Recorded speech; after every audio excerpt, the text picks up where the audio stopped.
Boa noite a todos. Está no ar pelo Facebook da Igreja Presbiteriana Cristo Redentor, terceira Igreja Presbiteriana de Porto Alegre, Rio Grande do Sul, e também pelo canal de YouTube da mesma igreja, mais uma edição do nosso encontro de todas as quintas-feiras, Chimarrão com Bíblia, um momento em que passamos na presença do nosso Deus, idealmente com os nossos irmãos, juntamente conosco. Por enquanto não temos conseguido, e no entanto nós estamos aqui, a nossa equipe de transmissão, para fazermos o nosso melhor para o Senhor, e nós rogamos para que os mansos seguidores do Cordeiro de Cristo aceitem nossos melhores esforços, e nós vamos dar início à nossa programação abrindo nossas Bíblias no livro dos Salmos, no difícil Salmo de número 88, e nós ouviremos e faremos a leitura de todo este texto.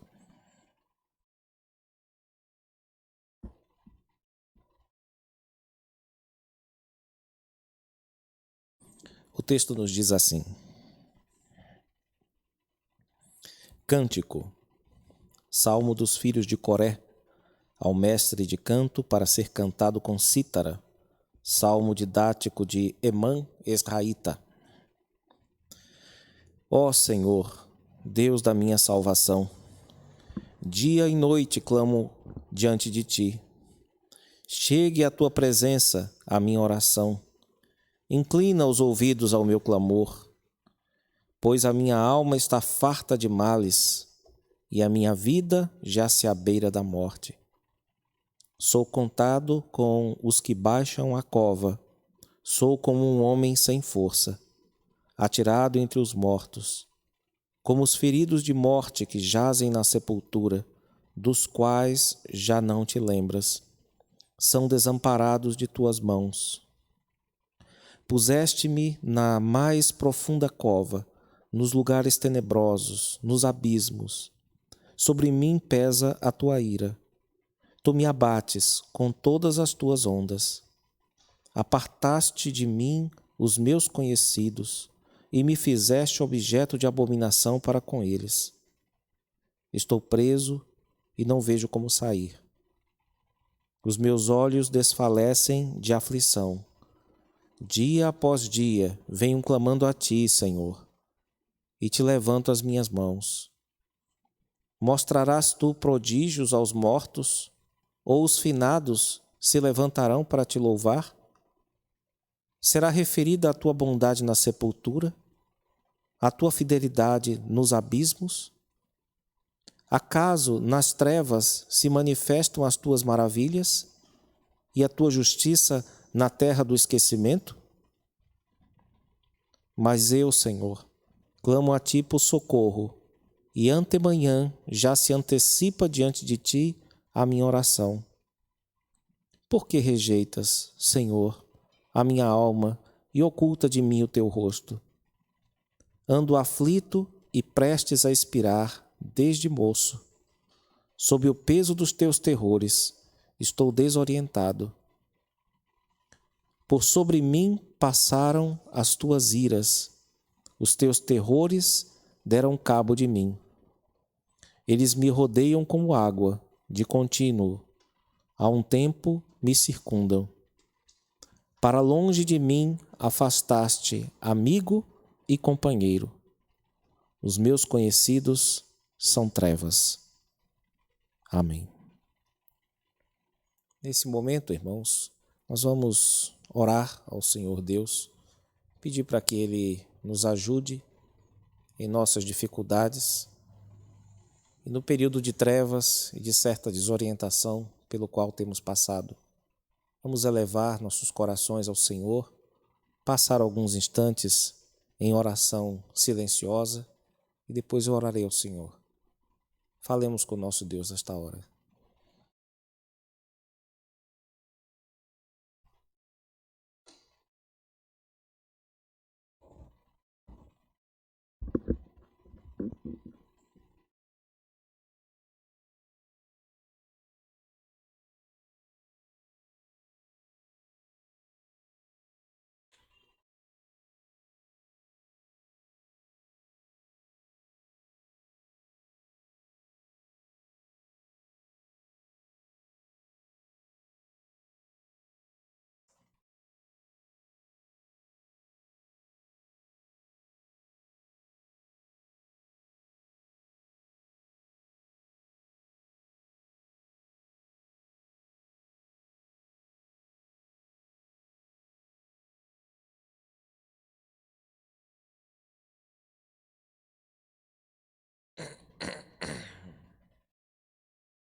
Oremos, irmãos, mais uma vez.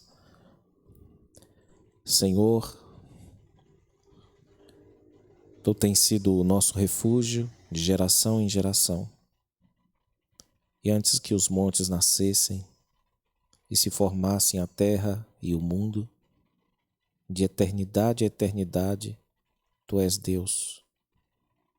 E diante de Ti nos prostramos, reconhecendo isto e suplicando que o Senhor nos favoreça com Tuas muitas bênçãos. Senhor Deus, ajuda-nos nesses dias tão difíceis, tão confusos, pelos quais temos passado. Sê nosso esteio, sê também a nossa luz, a fim de que possamos caminhar bem direcionados e com firmeza rumo à Tua vontade, Senhor.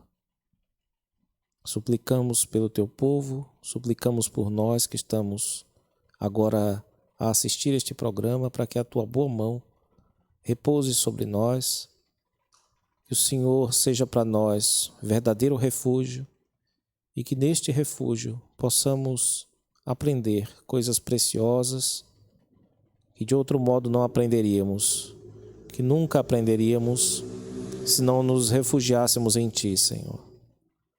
Ajuda-nos nesta hora, Senhor, a louvar-Te, a bendizer-Te e aprender um pouco mais a respeito do Teu plano para as nossas vidas. Essa é a nossa oração, gratos por tudo. Em nome de Jesus, o Teu amado Filho. Amém. Gostaria de ensinar um cântico aos irmãos. Nós vamos cantar a primeira vez. Depois cantamos uma segunda. O título do cântico é Em Tua Presença, do grupo Concerto.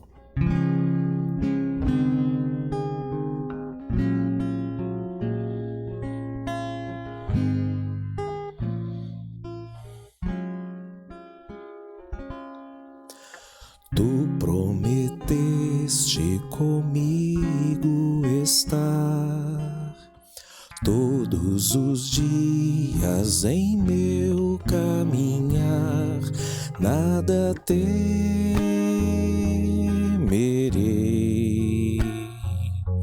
Junto a Ti, meu Rei, vens misericórdia em mim renovar. A cada manhã posso a graça provar, eu descansarei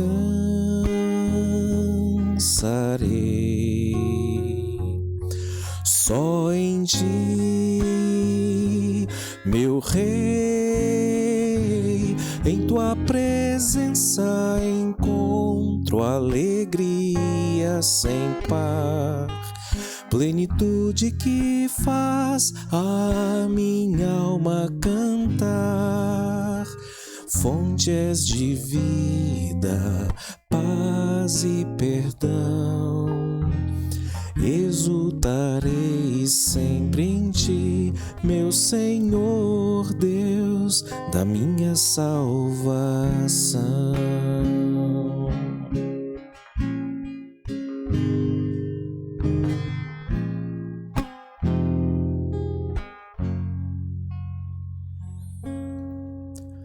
És o caminho seguro a seguir, quem efetua o querer e o agir, firme esperarei. Só em ti, meu Rei, és o alimento, meu ser vem suprir. És a razão da minha alma sorrir, grato louvarei.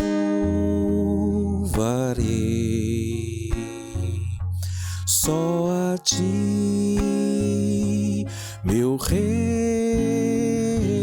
em tua presença encontro alegria sem par, plenitude que faz a minha alma cantar. Fontes de vida, paz e perdão, exultarei sempre em ti, meu Senhor, em tua presença encontro alegria sem par, plenitude que faz a minha alma cantar.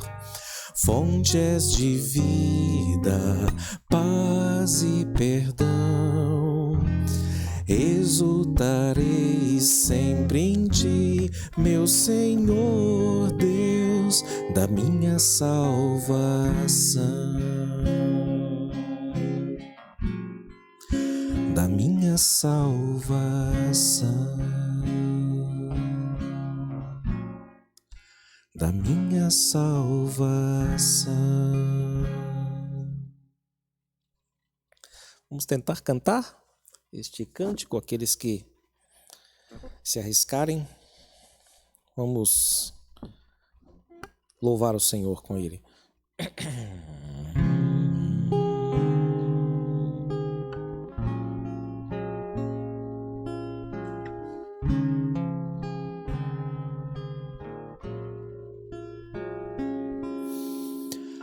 Tu prometeste comigo estar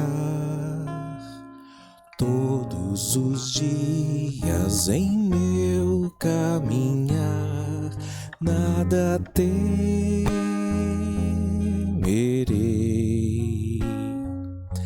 Junto a ti, meu Rei, vens misericórdia em mim renovar. A cada manhã posso a graça provar, eu descansarei.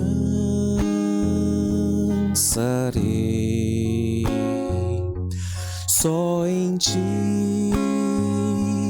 meu Rei, em tua presença encontro alegria sem par, plenitude que faz a minha alma cantar. Fontes de vida, paz e perdão, exultarei sempre em ti, meu Senhor Deus da minha salvação.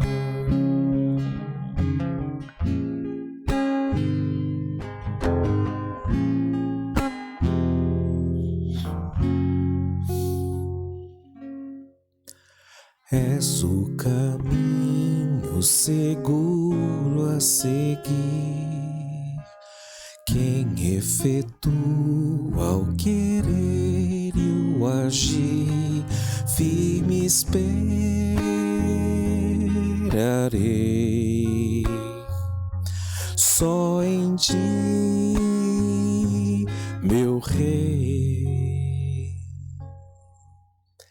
És o alimento, meu ser vem suprir. És a razão da minha alma sorrir. Grato louvarei só a ti, meu Rei. Em tua presença encontro alegria sem par, plenitude que faz a minha alma cantar. Fontes de vida, paz e perdão, exultarei sempre em ti, meu Senhor. Em tua presença encontro alegria sem par, plenitude que faz a minha alma cantar. Fontes de vida, paz e perdão, exultarei sempre em ti, meu Senhor, Deus da minha salvação. Da minha salvação,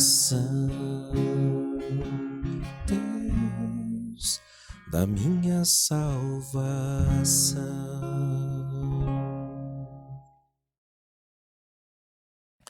Próximo domingo, se Deus quiser, nós cantaremos mais uma vez para treinar um pouco mais esse louvor.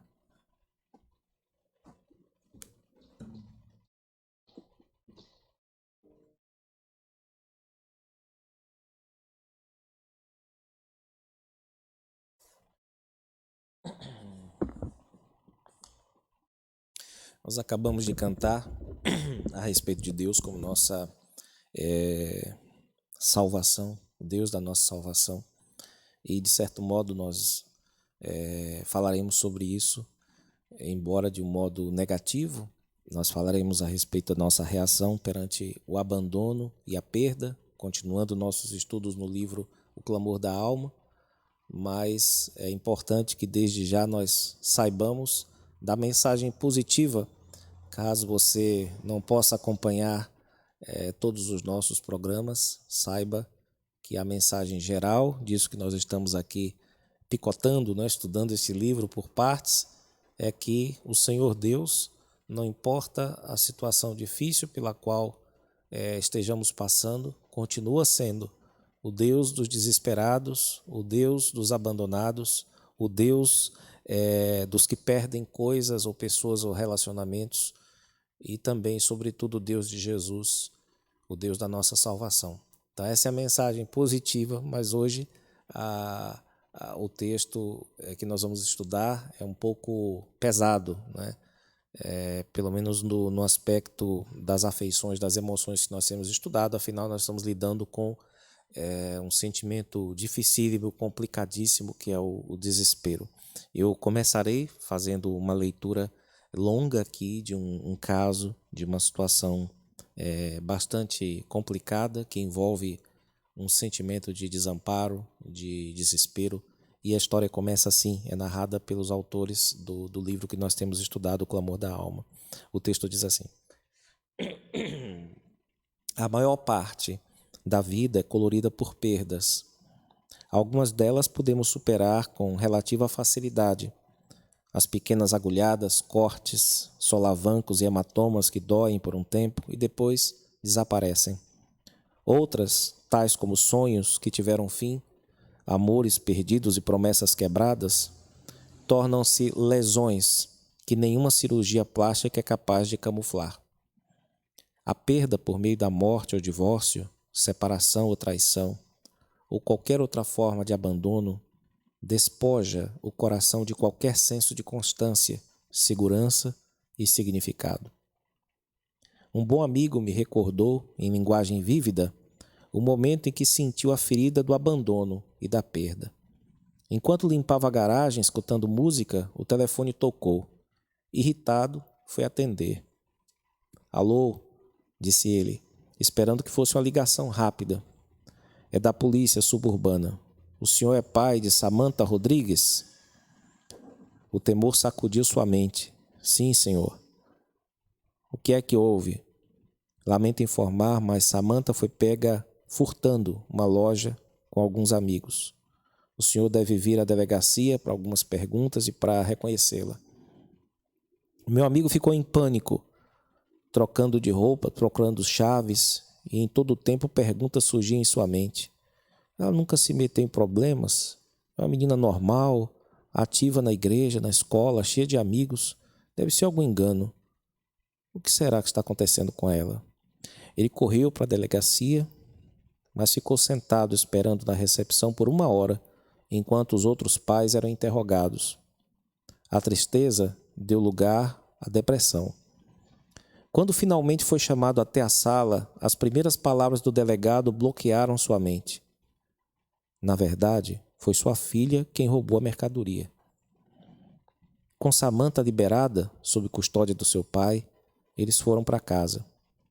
Os dois estavam devastados, enquanto encaravam o próximo passo, a corte juvenil. Isso aqui é contexto norte-americano, tá, irmãos? Sua depressão começou a se transformar em desespero. O que será que aconteceria na corte? O que aconteceria à sua filha? Enquanto estava mergulhado em silêncio, lembrou-se do dia da chegada da menina. Tinha sido um nascimento difícil e os médicos disseram que talvez ela não sobrevivesse. Ele a segurou nos braços, fitando seu olhar aberto e brilhante. Então, seus pensamentos saltaram mais adiante, até as conversas precoces e cativantes dos dois, quando ela tinha 3 anos. Sua mente continuou correndo através de todos os sonhos que ele tinha para ela, e ele sentiu como se sua vida estivesse desmoronando junto com a dela. Ela o havia traído. Abandonou sua herança e seus valores, desistindo dos seus sonhos por uma escolha estúpida. Uma ligação apenas, e ele submergiu num sentimento de vazio e solidão nunca experimentado em outro momento de sua vida. Mesmo que nunca nos afundemos no abatimento do desespero, todos nós experimentamos a perda de um relacionamento e a perda subsequente da esperança. Alguns podem tentar encobrir seus sentimentos, sussurrando expressões piedosas, louvado seja o Senhor de todas as formas, ou descartando a tristeza e mergulhando nas atividades agitadas da vida. Mas de vez em quando, a vida nos agarra e nos põe face a face com a realidade, e sentimos o que parece ser uma tristeza inconsolável. Há quem pense, irmãos, que isso não acontece com crentes, não acontece com os fiéis, mas a palavra de Deus e as próprias circunstâncias da vida cuidam de nos incomodar, de nos perturbar. E nós observamos isso especialmente nas páginas da Bíblia, concentrados nos Salmos. Os salmistas parecem ter lutado com situações não exatamente idênticas, é claro, mas análogas, guardando alguma relação de semelhança e de diferença nas situações que eles passaram. E nessas situações, que embora acidentalmente sejam diferentes, a base permanece sendo a mesma, é que as pessoas às vezes têm essa sensação, e os salmistas declararam essa sensação de que parece que Deus não se importa muito com o nosso pequeno mundo, pelo menos parece que ele cochila às vezes, parece que ele se esquece de nós em alguns momentos como esses que foram descritos e outros que são mencionados nos Salmos.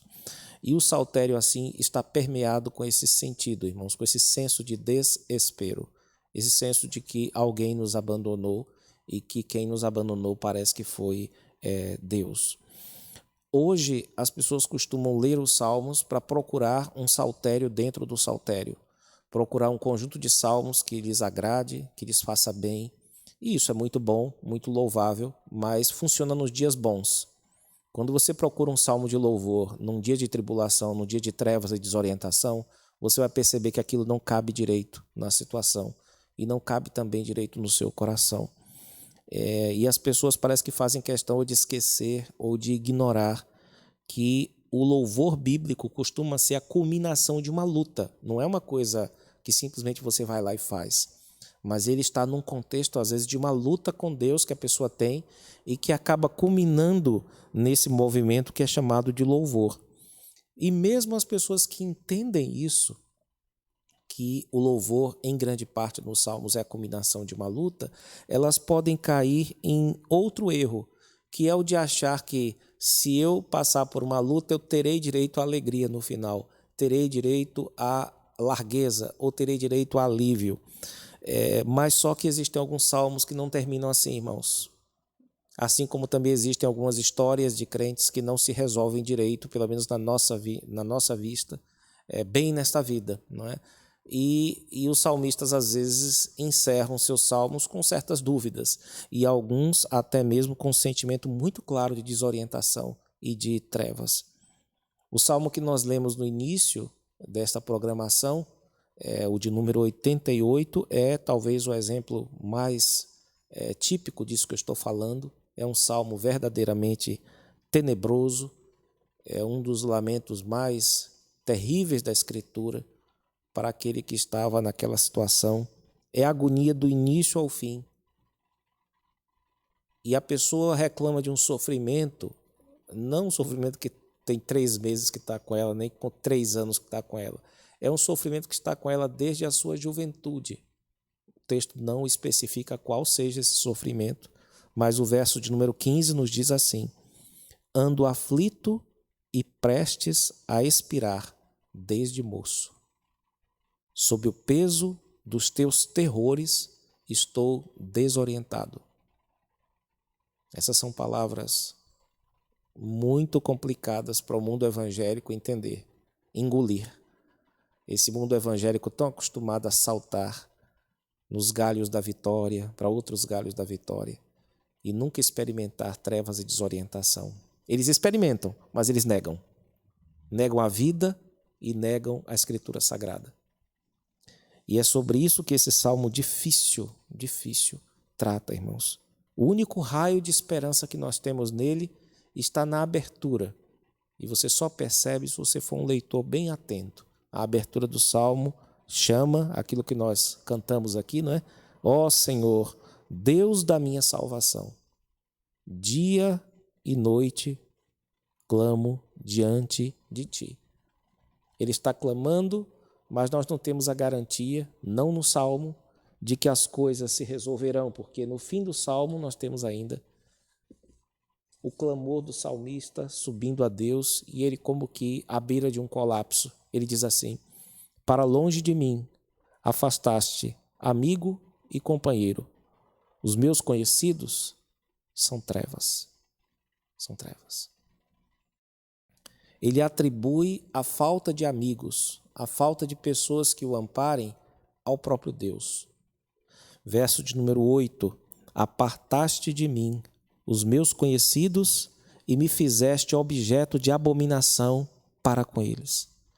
E ele chega mais além, dizendo que Deus parece que esqueceu o seu rosto, ou virou o seu rosto, que é uma expressão típica entre os judeus naquela época, para o favor de Deus, parece que foi negado a ele. Deus virou o rosto, desviou o rosto deles. O verso 14 nos diz: por que rejeitas, Senhor, a minha alma, e ocultas de mim o teu rosto? Essa é uma acusação grave, porque se Deus sabe de tudo, esse afastar do rosto não é um acidente, como às vezes a gente acontece de encontrar alguém na rua e virar o rosto e não ter visto a pessoa, e depois a pessoa reclama para a gente que ela virou o rosto, fala: não, nem te vi, aquilo foi um acidente, me perdoe. Não é essa a ideia aqui. A ideia é que o salmista está dizendo que sente que Deus virou o rosto para ele, e é claro que isso é intencional, não é? Intimidade, o salmista diz que só tem com a escuridão. Isso ele tem profunda intimidade e com o esquecimento também. Uma pessoa numa situação dessa tem apenas que, como diz o poeta, entregar-se ao puxão das águas, não é? Ela tem apenas que pedir a morte, e essa é a sensação que ele descreve com muitas figuras, desde o verso de número 3. Ele fala que a vida dele se abeira da morte, como se a morte fosse um rio ou um abismo, e ele está à margem desse rio ou desse abismo. Ele já é dado como morto, como alguém sem força, atirado na cova, desamparado e também afastado dos seus conhecidos. Ele está elaborando o seu sofrimento aqui, irmãos. Ele não está negando que está sofrendo, ele não está fingindo que está tudo bem. Ele está colocando essas questões diante do Senhor Deus, mas talvez o mais terrível que ele expõe aqui, em termos dos seus sentimentos, é que ele se sente abandonado pelo próprio Deus. E que Deus não apenas o ignora, mas parece que rejeita a ele intencionalmente, conforme nós lemos no versículo 14. Né? Por que rejeitas, Senhor, a minha alma e ocultas de mim o rosto? Aqui nós precisamos fazer uma pausa para esclarecer esse negócio, né? O que é que está acontecendo aqui? O que está acontecendo é que alguém está expressando os seus sentimentos para Deus. Lembremos de que há aqui um sinal bem pálido de esperança, não é? No início da oração, que é dirigida ao Deus real. A esperança aqui ao Deus real é quando ele chama o Deus da minha salvação. Só que todo crente de verdade já experimentou essa sensação e já experimentou essa consciência. Eu sei que Deus é bom. Eu sei que o Senhor Deus é misericordioso, é cuidador, Ele não esquece de ninguém. Mas parece às vezes que Ele esquece de mim. Parece às vezes que Ele não é bom. Parece às vezes que Ele esquece de mim intencionalmente. Então Ele está aqui, meus irmãos, lutando contra o chamado senso de abandono, que está presente em diversos salmos. E era basicamente com isso que os salmistas lutavam, com o senso da ausência de Deus. E é isso que ele está aqui lutando, invocando o Deus da salvação dele, para que o salve, inclusive, dos seus sentimentos, que estão caminhando para outra direção. Então esse é o desafio do mundo evangélico hoje, é o desafio nosso. É não negar a nossa experiência de abandono e não negar também as experiências bíblicas junto com isso, mas, ao contrário, elaborar a nossa dor, nosso sofrimento com as palavras inspiradas por Deus na forma de palavra humana que Deus nos deu por meio dos salmos. O que nós temos aqui é um homem que é como que um equilibrista andando na beira de um precipício aqui. Um sopro apenas e ele despenca. E ele está como que aterrorizado, cansado, mas ao mesmo tempo já está meio que atraído por esta queda, por esse entregar-se ao puxão das águas. E ele parece sugerir, no conjunto da sua fala, da sua escrita, que mergulhar nas trevas talvez seja a melhor coisa nessa ocasião. Porque melhor é mergulhar nas trevas para ele do que renovar uma esperança em Deus que talvez vai precisar se renovar de novo, e de novo, e de novo, e de novo. E esperar é muito bom, até certo ponto. Chega um momento em que a esperança, quando ela é exercitada até elastecer, ela costuma incapacitar a pessoa, costuma adoecer a pessoa. Sobre isso, existe um provérbio lapidar, Provérbios de Salomão, capítulo 13, versículo 12, que nos diz assim: a esperança que se adia faz adoecer o coração, mas o desejo cumprido é saúde ou árvore de vida. Nós precisamos entender isso bem, irmãos, já que nós consideramos a esperança como uma das 3 virtudes principais da vida cristã, não é? Junto com a fé e junto com o amor. Então nós não podemos passar muito rápido por isso, para a gente não ficar com a impressão de que os autores, ou mesmo o texto de Provérbios, estejam falando contra essa graça que Deus nos dá, que é a capacidade de esperar, de nos orientar no tempo pelas coisas que hão de vir. E a esperança em si mesma é um recurso que Deus nos dá e é uma coisa boa. E nós podemos dizer que, em grande parte, a nossa vida se movimenta, é motivada pelas expectativas que nós temos, pelos tais sonhos, né, que o pessoal fala, aquilo que nós esperamos do futuro, né, aquilo que nós imaginamos que vai nos acontecer. E sobre isso eles dizem o seguinte: quando a vida anda cheia de problemas, ou quando sentimos muita raiva ou medo dos que nos agridem, a esperança nos permite seguir em frente. Ela nos dá a sensação de que as coisas vão melhorar, a vida vai melhorar e os problemas que nos cercam receberão uma solução. Assim que a dor passar, voltaremos a desfrutar a vida.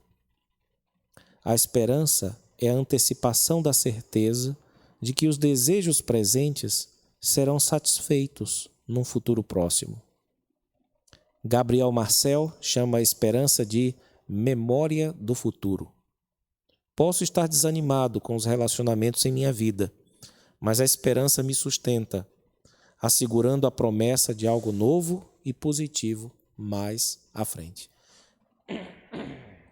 Então é típico da esperança dizer que as coisas vão melhorar.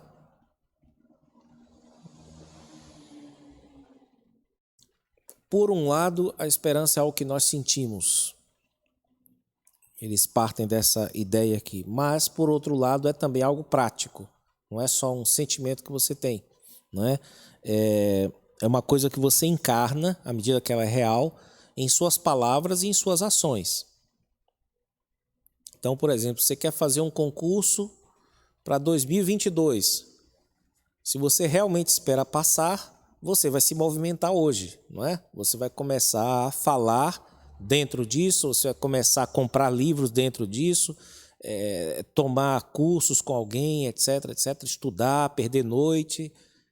Então você vai ser guiado na prática, com suas palavras e obras, por essa esperança que você também sente, não é?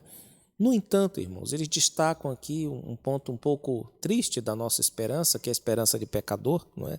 É que às vezes ela é ingênua e ela crê que tudo vai sair como a gente quer, simplesmente porque a gente deseja de forma intensa.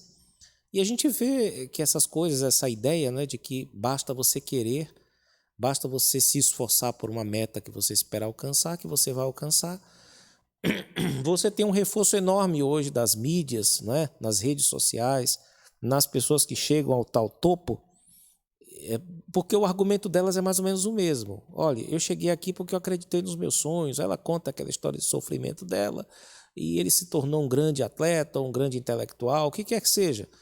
Em geral, o discurso é o mesmo. A pessoa fala que eu acreditei e que porque eu fui realmente, acreditei muito mesmo, as circunstâncias acabaram se submetendo a mim, tal, e tudo deu certo para mim.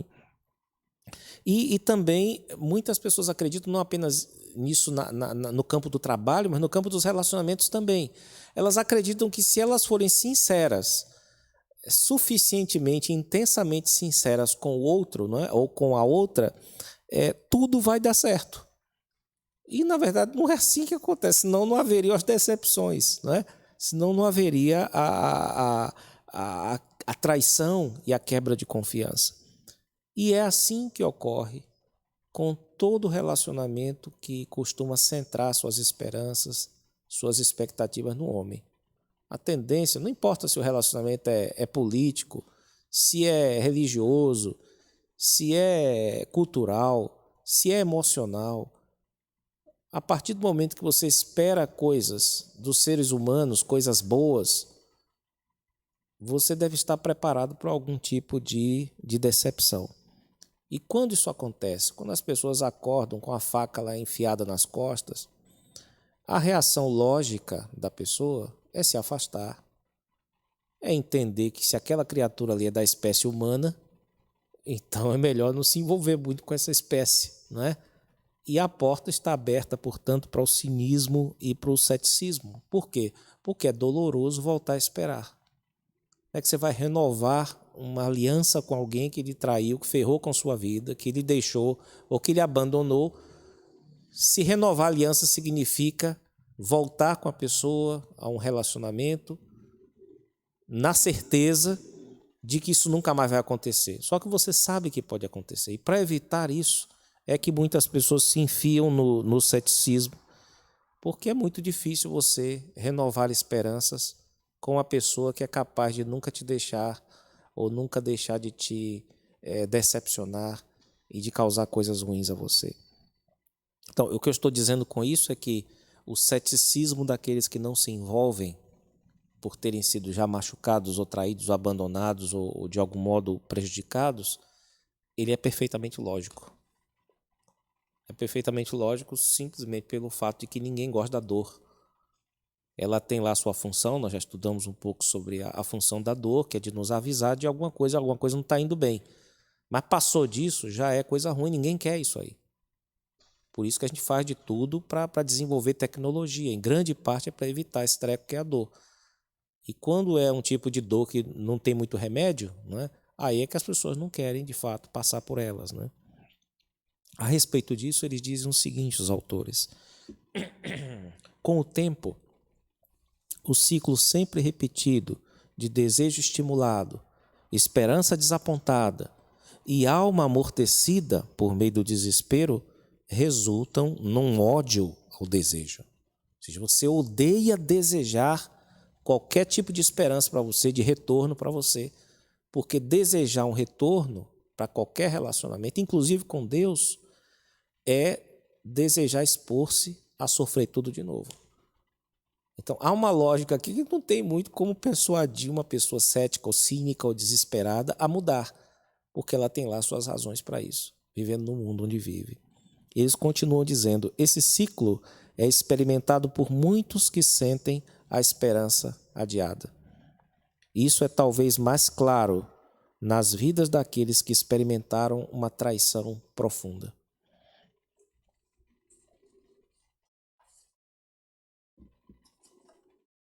Eu vou contar agora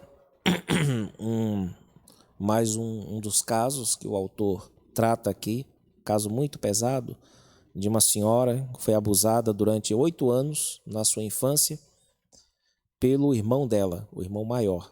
É um negócio bem indigesto, mas vale a pena e ilustra bem o ponto que nós estamos tratando aqui, que é o fechamento ou a sedação da alma, digamos assim, para qualquer tipo de relacionamento. Não é? Quando você lida com alguém que devia te proteger e a pessoa ferra com você, o que é que você vai esperar de lógico da pessoa que foi ferrada, se não uma reação como essa da senhora? Né? E ele conta o seguinte, não somente abusou dela, o irmão mais velho, mas a alugava a outros meninos da vizinhança. Toda vez que sua mãe deixava o menino mais velho cuidando da casa, Maria pedia a ela que a levasse. Muitas vezes Maria se sentia tão mal que suava e desfalecia. A mãe ria das reclamações da filha e a acusava de manipulação teatral. O abuso só se interrompeu quando o irmão morreu num acidente de carro. Depois disso, Maria se sentiu viva e livre. Ela se permitiu ter a esperança de que talvez sua mãe pudesse cuidar dela, como cuidara do filho.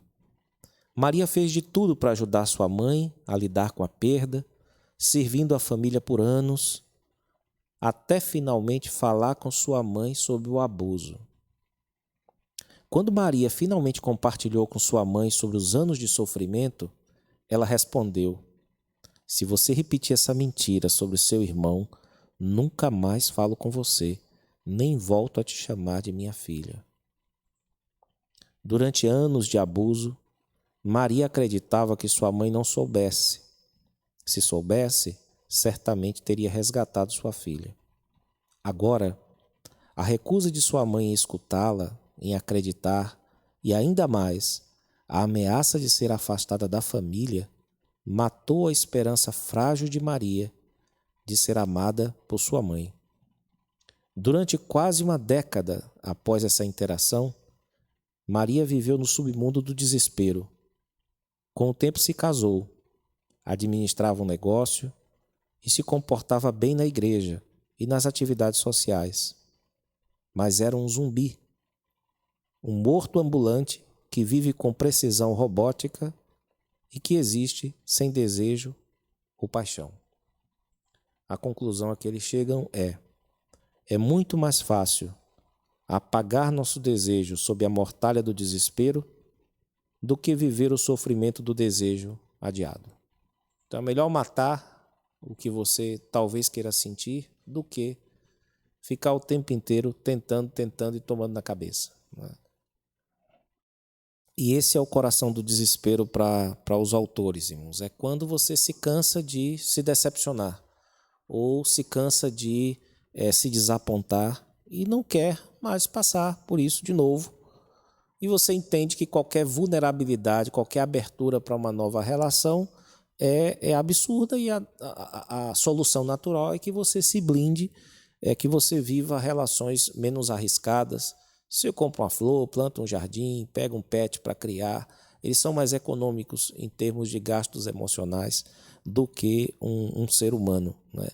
E quanto aos seres humanos, não dá para escapar deles, você vive aqueles relacionamentos de departamento, relacionamentos chamados de alô, que ninguém estranha se falidos, né? Aqueles relacionamentos que, se você ficar de mal, ninguém nota, ninguém lhe pergunta. Então as pessoas não costumam sair do seu desespero facilmente. E elas não costumam sair do seu desespero por meio de injunções lógicas, de conversas que você tem a respeito da lógica, porque ela experimentou a lógica da vida. Pelo menos uma lógica possível da vida, não é? Uma concatenação de causas e efeitos muito, muito provável na vida de qualquer pessoa que confia em outra, não é? A respeito disso, eles dizem o seguinte: algo mais deve ocorrer, ou seja, para que alguém saia desse desespero, desse estado de desespero. Algo mais deve ocorrer. É preciso encarar a perda honestamente e também o terror, que chega a ser mais doloroso do que o desespero. Neste sentido, o desespero é como um cobertor lançado sobre a cabeça para evitar os primeiros raios da alva e o som do relógio despertador.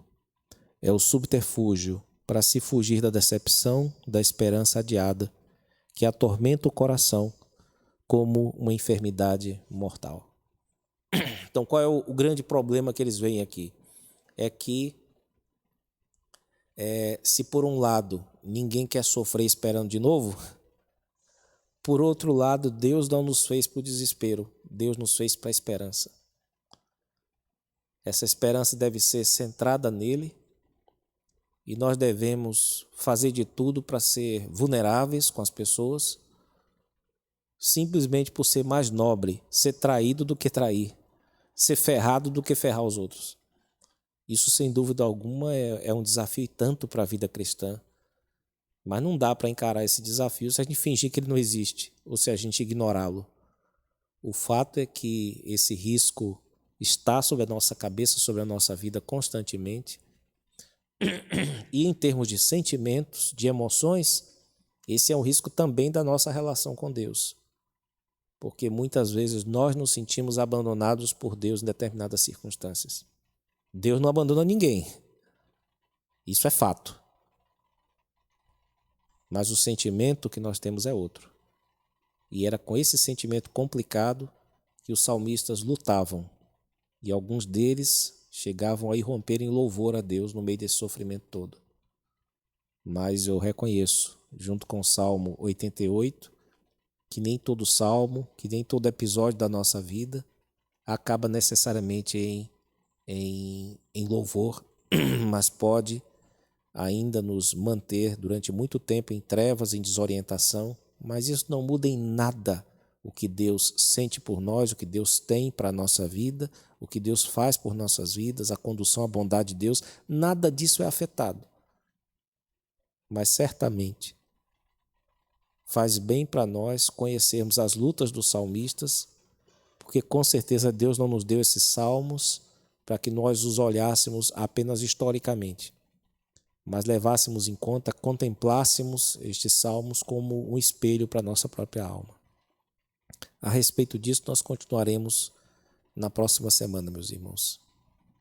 Neste momento, nós vamos orar ao Senhor e suplicar o seu favor sobre nós, o seu favor sobre a nossa pátria, sobre o nosso mundo, sobre as pessoas que nele habitam, e pedir a Deus para que nos dê a direção de que tanto temos necessitado nesse momento de pandemia, de complicação.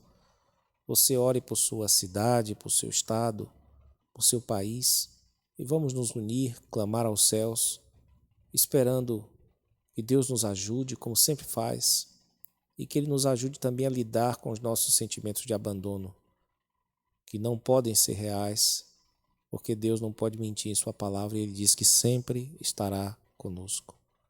Vamos orar ao Senhor mais uma vez, e com esta oração nós encerramos a nossa programação desta noite. Oremos.